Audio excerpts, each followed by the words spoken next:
Okay, what I'm going to show you in this video is how to install the headstock on your Enlarger. We ship this thing in 3 pieces: the baseboard, the center column, and the headstock assembly. And as you can see, the pivot is right here on the headstock already. And so what I've done is we've assembled the baseboard and put the center column on there, and we're going to assemble the headstock on here so that it can't be removed very easily. So you're going to get it as just like this, and you're going to just attach it to the pivot point here by pushing it on the hole in the headstock.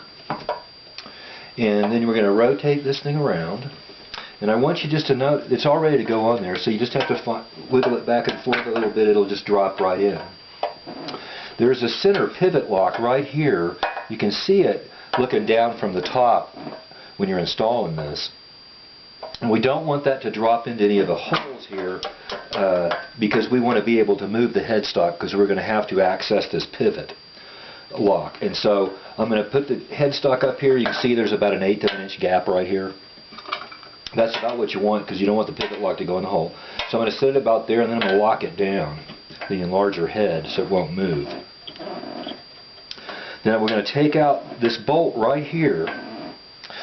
This will hold the top of the condenser housing on it. We want to just take that off and then keep that in place. And then what I want you to do is then loosen this again.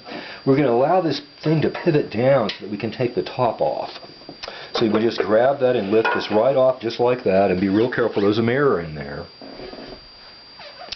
Then what we're going to do is we're going to pivot this thing one more time. So we're going to loosen the pivot, and we're going to turn this thing up like this. And so you can see the screw that locks this knob in place is right here. And what you want to do is get yourself a Phillips screwdriver, and you're going to put that in that lock. And what we want to do is we want to push the Enlarger all the way up till it locks in the pivot. Just like that. You'll hear it click positively. Then you'll want to turn the locking knob all the way down so that it locks the head and completely locks it on there, and then tighten this up. By doing that, we're able to tighten this thing all the way down till it's completely tight. And then it won't allow that knob to come out now. So then what we're going to do to be able to put this thing back on is loosen this knob all the way back, all the way up till it stops. And it won't come out all the way now. You're going to pull the headstock out so that it will pivot, get off the lock. Let it pivot back down like that.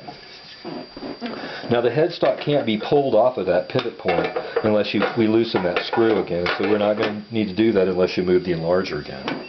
So then we're going to pivot the Enlarger back up here so we can put that screw that we took out back in the Enlarger head. It doesn't matter which opening you put this in. It still retains the top condenser housing so it doesn't come off, and we just put it in there.